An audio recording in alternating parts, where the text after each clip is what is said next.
Ignition running. Liftoff. We have a liftoff. Good evening. Welcome. It is Eric Erickson here. News 95.5 AM 750 WSB 9 after the hour. The phone number 404-872-0750 1-800-WSB Talk.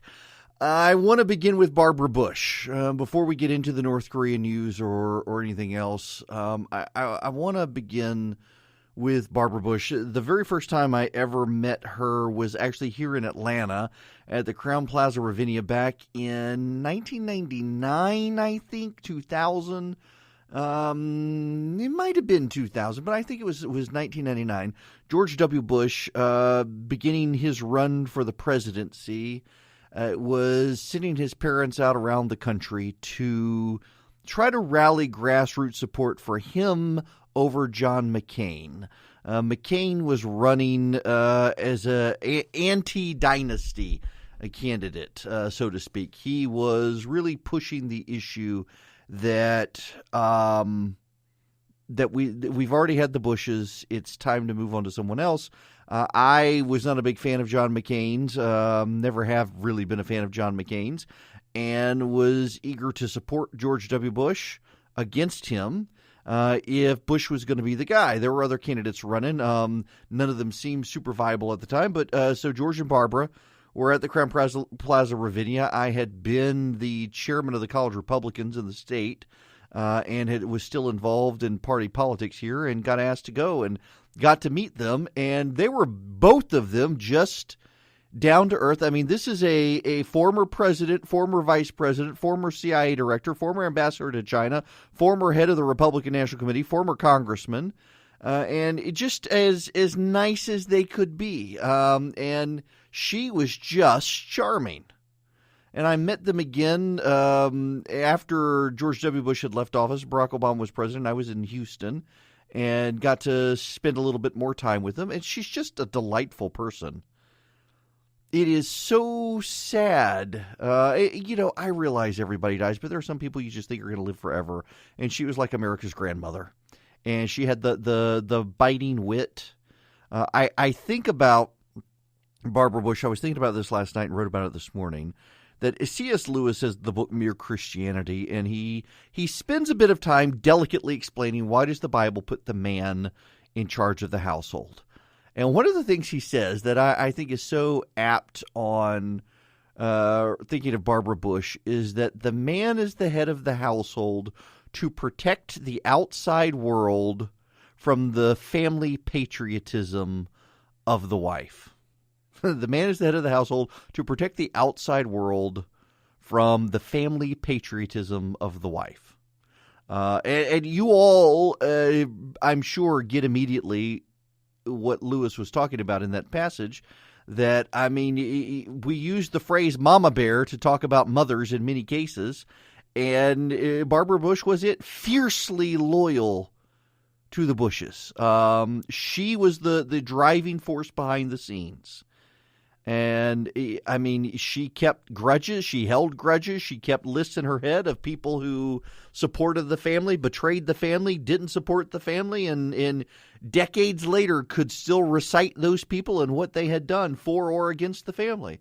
She was a brilliant person in her own right, and I think it's fascinating to listen to all the anecdotes today about Wellesley College graduates who protested her speaking there in the early 90s when she was First Lady, and just she gave them a humdinger of a speech and basically said, you may think I've done nothing, but I'm married to a president, I'm a wife, I'm a mother, I've raised a family of very successful people, and you may one day regret not having spent time with your family, and I won't have those regrets. It was a fascinating speech.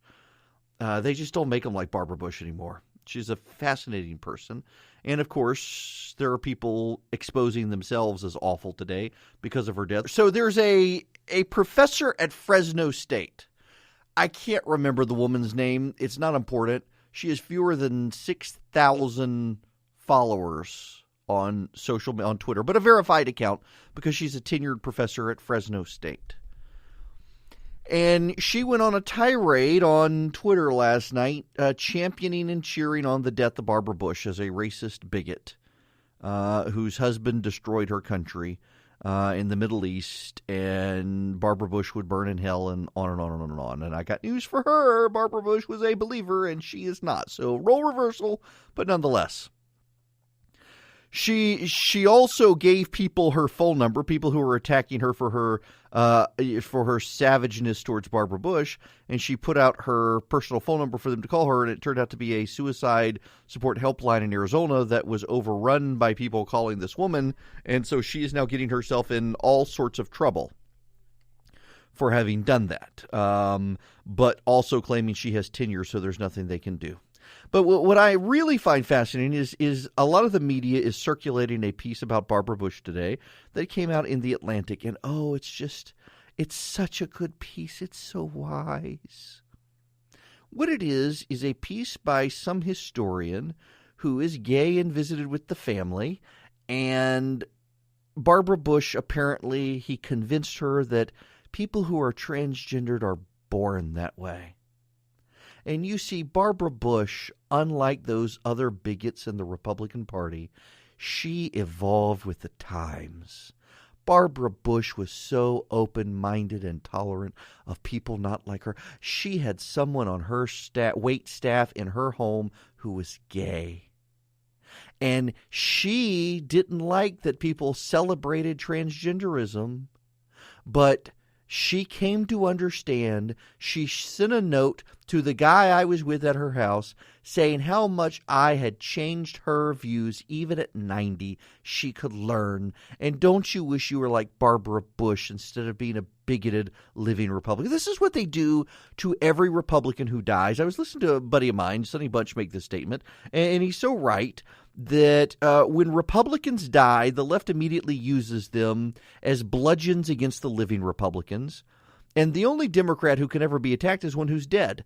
Once a Democrat is dead, he's no longer useful to advancing the progressive cause. But once a Republican is dead, they become suddenly very useful. Did you know Barbara Bush? She supported abortion rights and gun control. Yeah, I mean, those are the stories that the left are running today about her. It is amazing how they seize every Republican. This will happen to Donald Trump, too. You know, when Donald Trump is gone, he will suddenly be a popular Republican. Democrats will use Donald Trump and say, oh, we thought that guy was horrible, but, oh, he's not this guy. It's really rather pathetic. But it's what the left does, trying to co-opt history that they otherwise have no use for. What I will tell you about Barbara Bush is this. Barbara Bush was the wife of a president, the mother of a president, the mother of two governors, and behind the scenes, she kept the household running. She believed in civil rights, and in the 60s wouldn't stay at hotels as they drove across the country that didn't have integration. She was a force to be reckoned with and a very kind and witty soul until the end. And honestly, the people I know who are in the Bush family orbit are actually more shocked and startled, largely because they were expecting that President Bush would predecease her because his health has been so bad. And so it came as a shock to them that she died first. And it is a sad thing. I mean, this was a great woman, a great, great woman who really behind the scenes helped shape American life for a generation. She was a vice presidential wife for 8 years, a president's wife for 4, a president's mother for 8, and was a force to be reckoned with. And she didn't need to be out front at the podium. She was perfectly content being behind the scenes shaping American public policy. And in a me, look at me age, like that professor who decided to attack her, she shines more brightly. God bless her and her family. Let me stop for just a minute and promote one of our sponsors. Thanks to Dollar Shave Club for sponsoring this week's show. And, you know, I was actually one of the original members of Dollar Shave Club. Back in the day, I was a lawyer when they came out. They had that awesome ad, and I totally bought into it because I was tired of paying for my razors at the grocery store price. It is a great company, and the razors are very, very solid. You go to dollarshaveclub.com, and you can see they got more than just razors, and it's so much better than shopping in a grocery store. And, so they sent me a packet before this promo began as if I needed them because I got some. But they got a great razor, and they've got great shave cream. They've got a body cleanser. They even have the One Wipe Charlies. I'll let you decide whether or not you like them or not. But, it's a great product. Really, really do like it. Their Dr. Carver shave butter is fantastic. And given that I am prone to rashes and whatnot, I only shave every other day because of it. I'm sure you wanted to know that. But it actually works, and I don't break out. So I highly do recommend Dollar Shave Club. I have been a Dollar Shave Club member for, I was a lawyer. It's been a long time since I've used. How long have they been around? I don't know. Anyway, they've been around forever. Solid company. Great people. Great idea, too. They were the first. You got all these other competitors out there, and they were the first to come out and say, you know what, we can beat the other guy. So a great innovator. You can clean up your bathroom and your morning routine. Join Dollar Shave Club today for just $5 with free shipping. You'll get the 6-blade executive razor plus trial sizes of shave butter, body cleanser, One Wipe Charlies. Then keep the blades coming for a few bucks more a month. Way cheaper than what you'll get at the grocery store, by the way. Get yours at dollarshaveclub.com/Eric, ERICK. That's dollarshaveclub.com/Eric.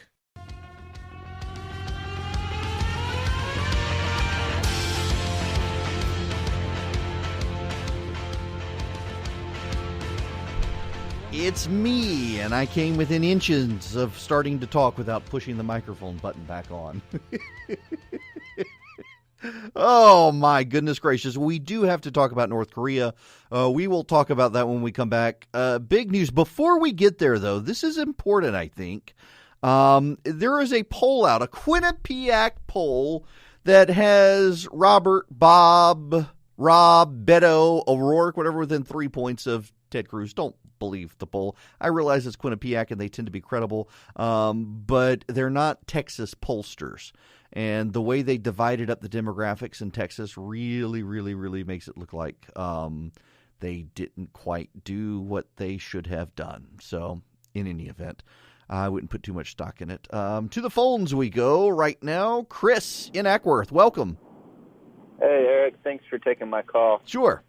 Just something you mentioned that I wanted to just say thank you for, and then also maybe we should just continue to call it out more to expose the darkness or whatever you want to say of the left, is how when things like this, not necessarily a huge tragedy because everybody, as you say, passes away, but, Barbara Bush passes away and you hear people on the left praising it as it's a good thing. You saw Trump Tower catch on fire. You saw people from the left saying It was a good thing. You hear,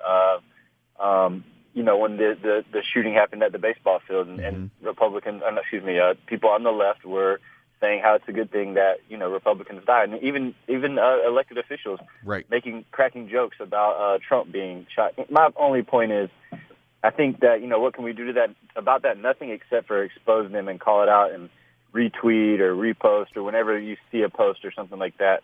Yeah, shame them, essentially, expose their bad behavior. Chris, thanks very much for the phone call. Yeah, and like the professor in California, I just wouldn't retweet her. I just called her out without doing it because I don't want to give her even more exposure.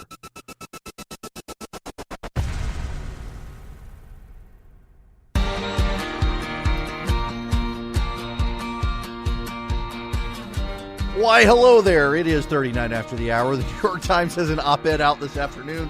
The Forrest Trump presidency, which plays off my Safeway walk with a member of Congress last week. Oh, my goodness. We're not going to talk about that, though. We're going to talk about North Korea. It appears that Mike Pompeo, the CIA director, nominated to be Secretary of State, went to North Korea over Easter weekend and had high-level talks with the North Koreans, including with the North Korean leader, in order to set the groundwork for the meeting between Trump and Kim Jong-un. At the same time, the North Korean leader is signaling he wants to bring to a conclusion the Korean War. Now, you may not know this, but the Korean War is technically still going on. There was a truce in the 1950s, but they never actually signed a treaty to end the war, a peace treaty to end the war.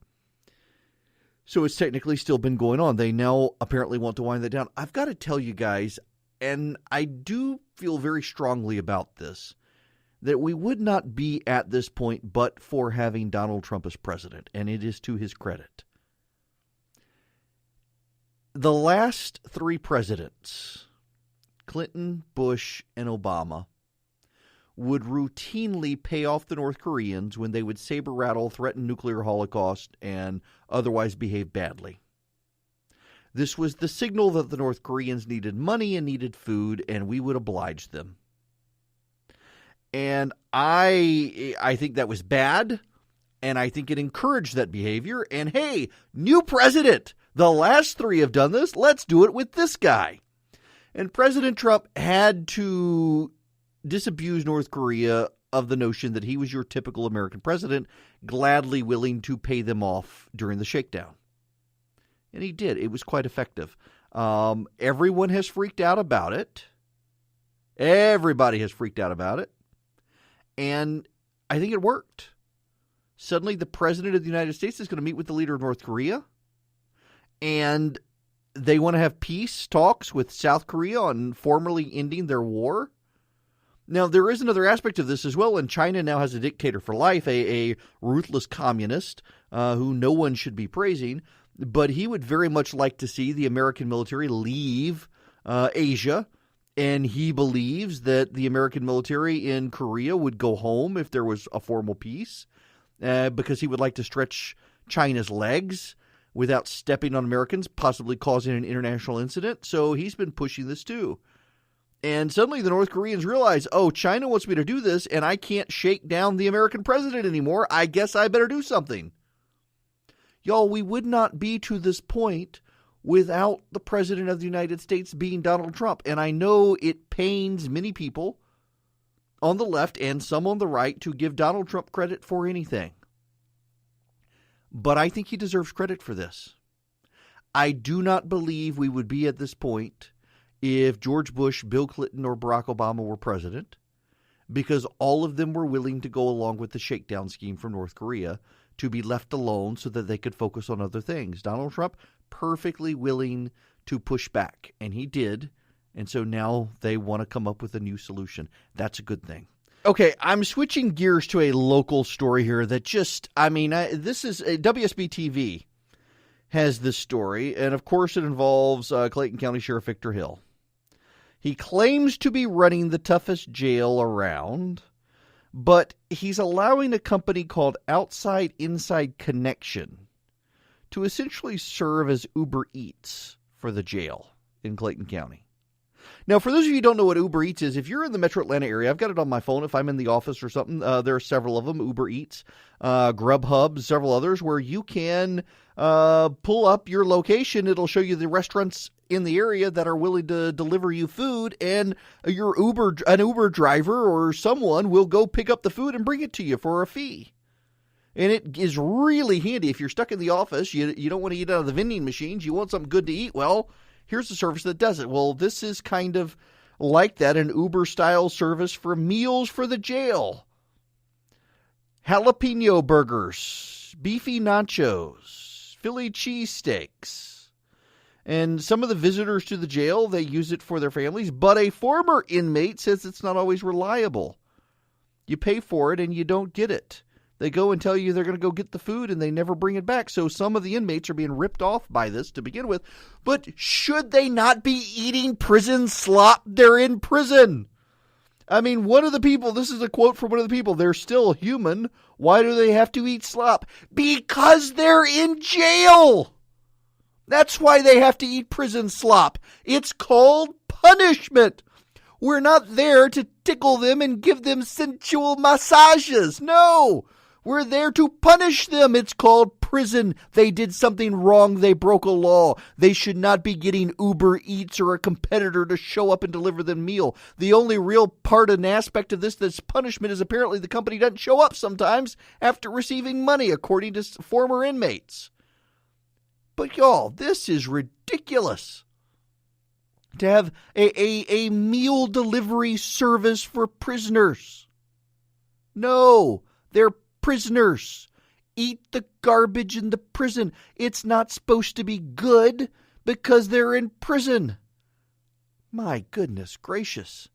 To say you run the toughest jail in the place and you're allowing a food delivery service, it's just utter garbage.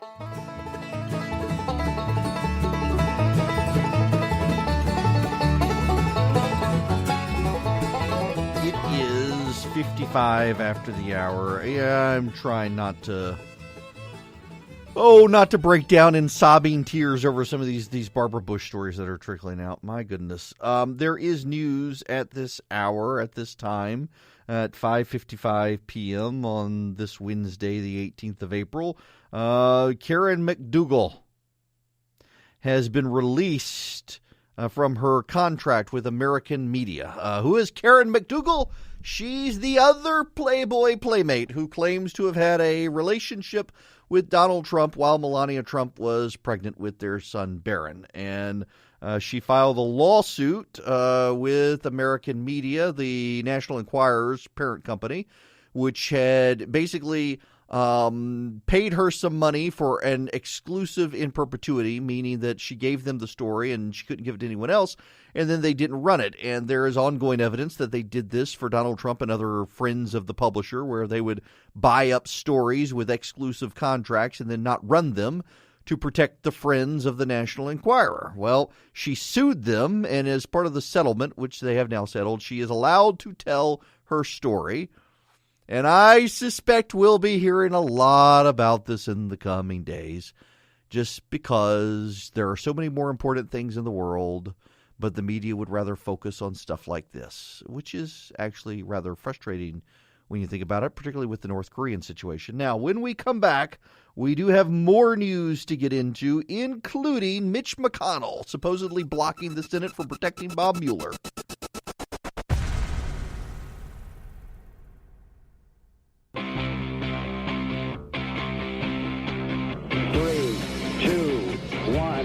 0. All engine running. Liftoff. We have a liftoff. It's 10 after the hour.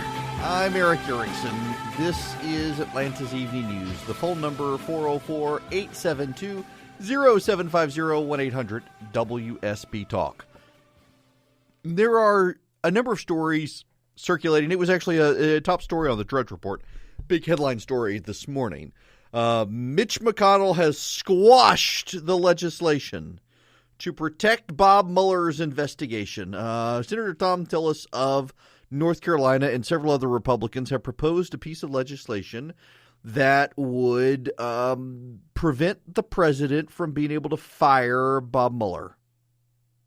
It has bipartisan support. There may be the votes for it in the House of Representatives. We don't know. They're not 2/3 votes. They couldn't sustain a presidential veto. But it looked like it could have passed the Senate. And Mitch McConnell said, nope, not going to happen. As long as I'm Senate leader, this will not come to the floor. I won't allow it. And that's how reporters reported it. Y'all, I realize a lot of reporters think you're stupid. But a lot of reporters are stupid and actually are stupid. This story isn't true. And it's been headlines. It's made the national news. They've been talking about it. This story isn't true. Mitch McConnell is one of 100 senators, and Senate rules do not allow one senator to block legislation. Under Senate rules, the only significance of the majority leader is when two senators get up to speak at the same time, and one of them is the leader of the majority party within the Senate, he gets deference. And they allow him the deference of setting the flow of legislation to the floor of the Senate. But any senator at any time can make a motion to proceed to debate on any piece of legislation. Any senator can do it. And any senator, when they are debating another piece of legislation, can make a motion to amend the thing they're debating by adding something else. And in the Senate, it doesn't have to be germane. That means that it doesn't have to be related. So you could take, for example, legislation naming a post office in Dubuque and amend it to include the legislation to protect Bob Mueller. And under the Senate rules, that is perfectly allowed. This story depends on your ignorance and the willful ignorance of reporters who should know better to thrive. So here's the thing. McConnell is doing this because he's not up for re-election in 2018, and there are Republicans who are. And those Republicans would be asked their position on the Mueller legislation, and McConnell is trying to protect them from being asked the difficult question. So as long as you are ignorant and reporters play ignorant of the Senate rules, McConnell gets away with it. McConnell gets to be the bad guy, and the reality is that a majority of the Republicans in the Senate do not want this legislation to pass. Now, you probably don't want it to pass either. I know a lot of you are ready for Mueller to be fired, and that's fine, but I am so tired of the media willfully reporting nonsense. And reporting it because they know you don't understand the situation. And if nothing else, I am here to educate you on the situation. But here's the thing that you need to understand as well. Democrats in the Senate could advance the legislation. Again, under the rules of the Senate, all the senators are equal.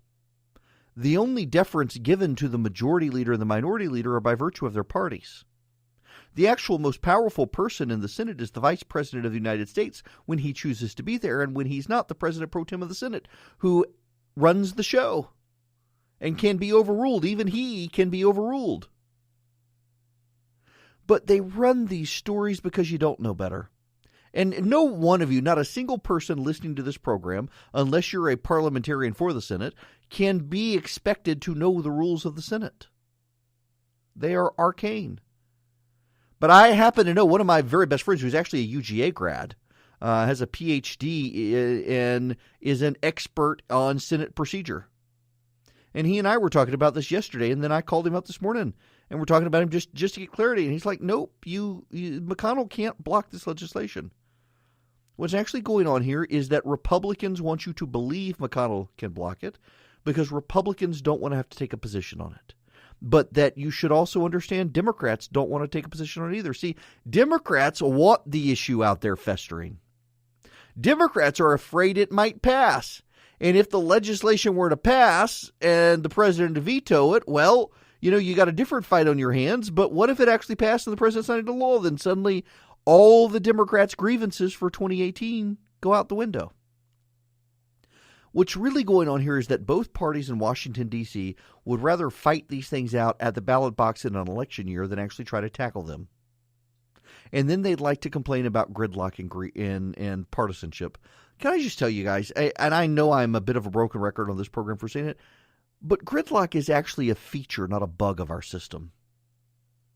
And I have seen a growth of stories in the last several weeks of partisans lamenting the gridlock in Washington. You can't get anything done. By virtue of design, our founders were way wiser than any of us. And they understood that if you made it really easy to pass laws in Washington, they would start rounding up our rights. And they wanted it to be very difficult to do that.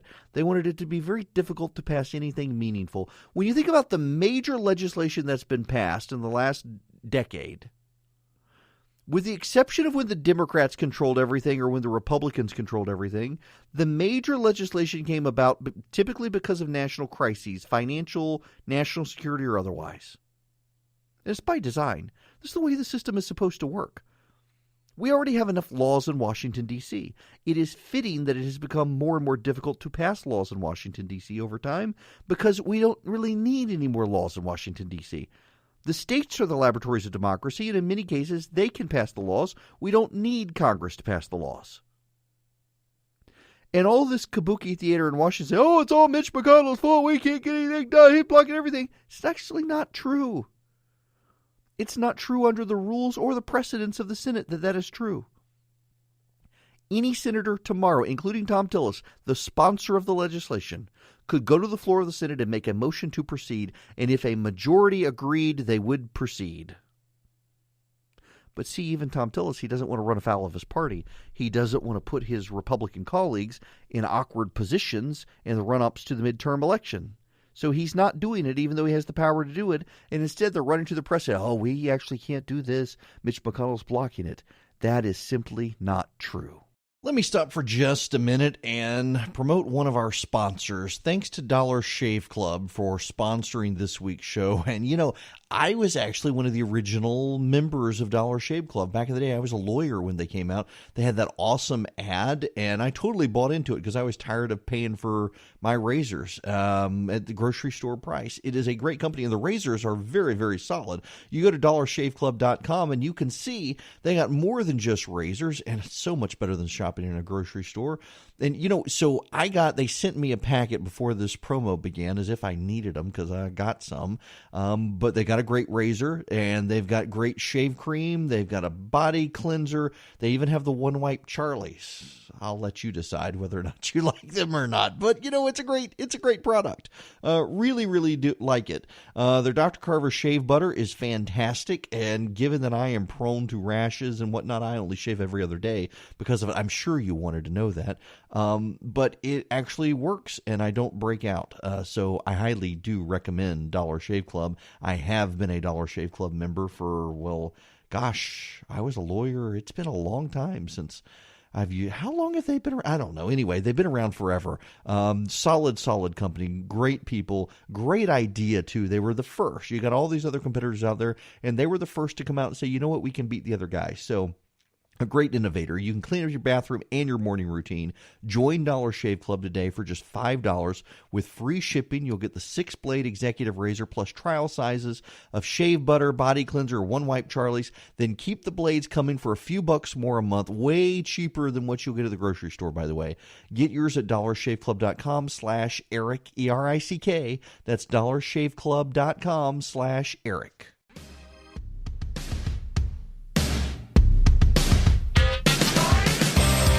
It's 25 after the hour. Eric Erickson here. The phone number 404-872-0750, 1-800-WSB-TALK. And yep, the lines are open now. Y'all, we should give the Republicans a round of applause, shouldn't we? Yay, they're so smart. Yay.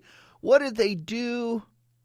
Well, they're still funding Planned Parenthood, which is going to spend $30 million to defeat Republicans this year. You got that?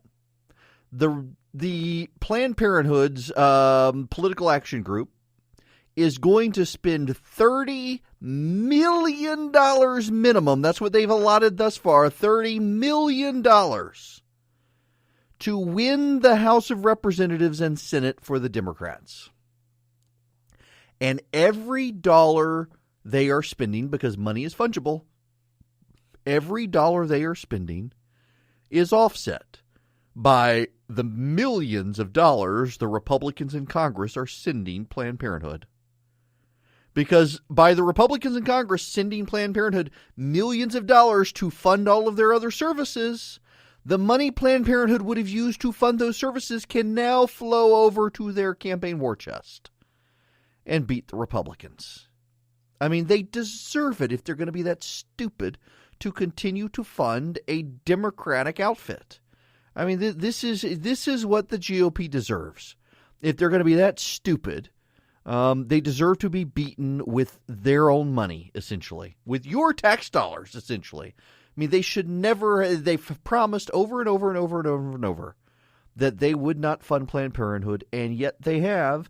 And now Planned Parenthood is going to use that money to try to give the Democrats the House and the Senate. Somewhat fitting, if you ask me. It is. Oh, and we need to talk about the poop train. Y'all may have some relatives in the area. The poop train from New York City. I feel bad for this town. There is a town in Alabama, Parrish, Alabama, population 982. And a train has been making its way down south from New York City hauling poop. It is essentially New York has too little sewage capacity, so they are shipping it by train to some dump somewhere in South Carolina, and the train has now stopped in this town, and they won't move forward. So this poop train is stuck in this poor Alabama town, a bunch of Yankee poop in South Alabama.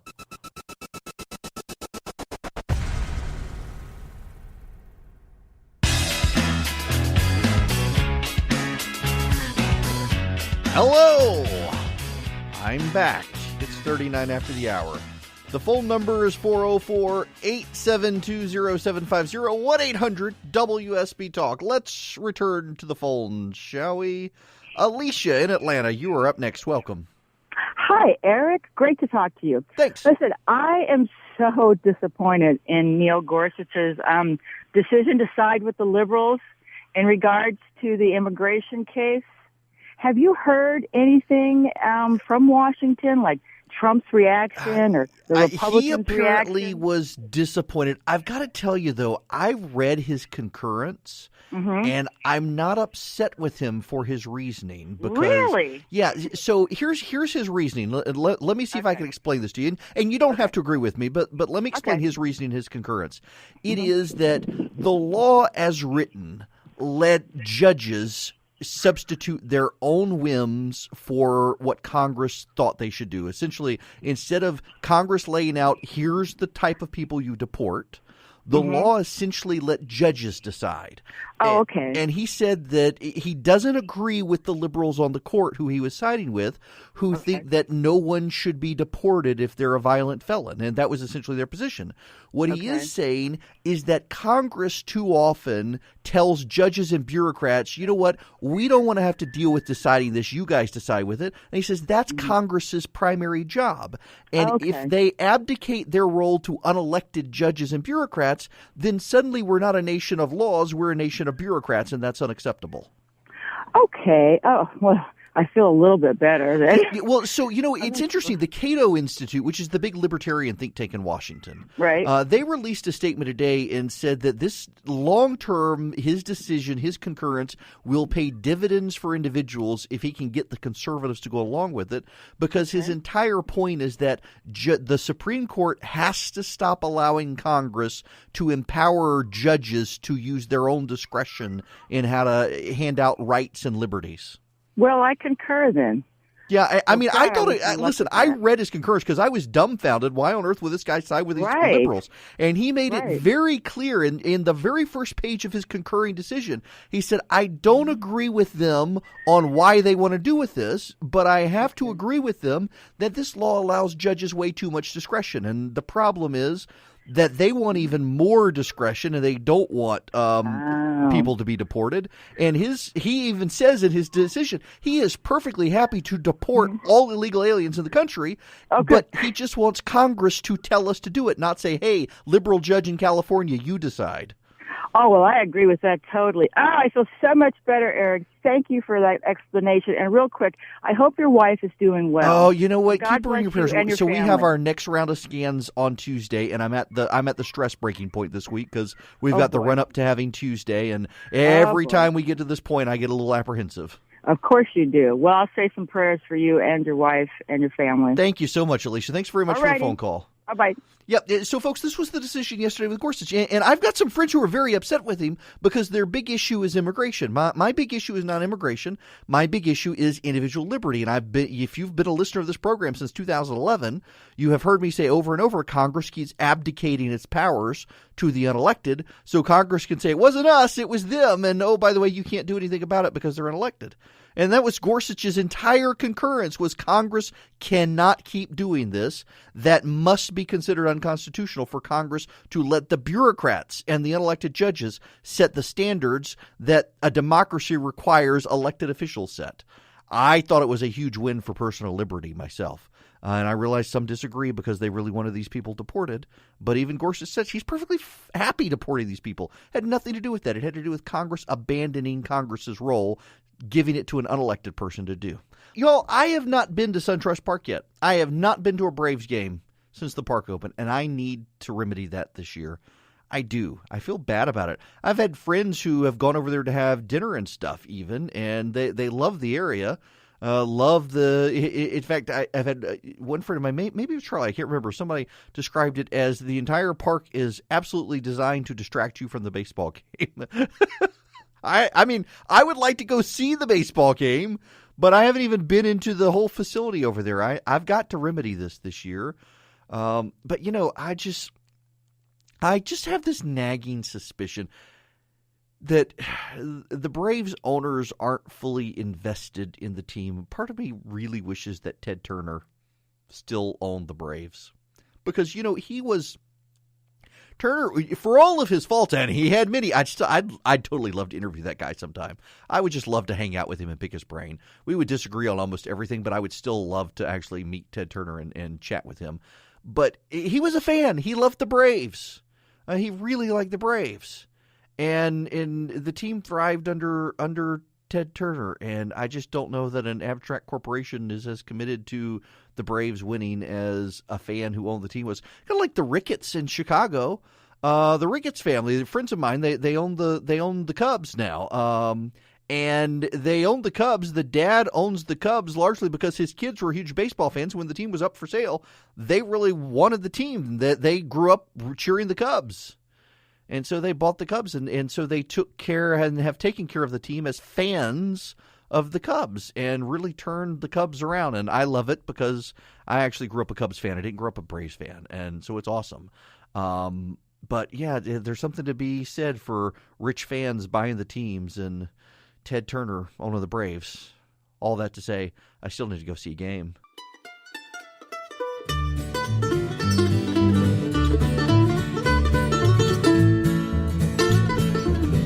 Hello there. 54 after the hour. The president giving a press conference with the Prime Minister of Japan right now. Noting right now, he was asked a question about firing Robert Mueller and Rod Rosenstein and says they're still here. You know, this is part of my thing with Comey. You know, James Comey is still going out on his little press tour or whatnot. And he's not making a big wave. It's all of Comey's press is dependent on what Donald Trump says about him.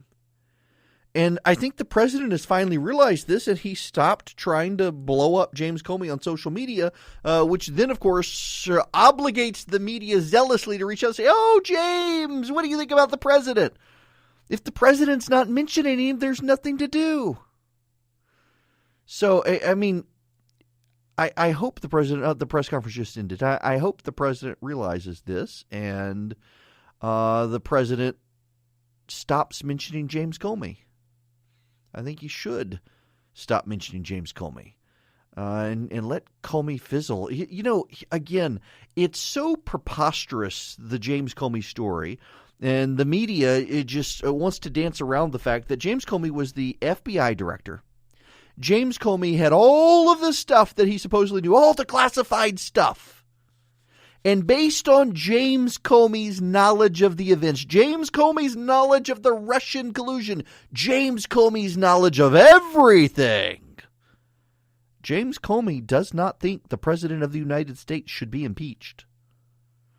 Now, that should tell you a great deal about this whole Russian collusion investigation. There is no there.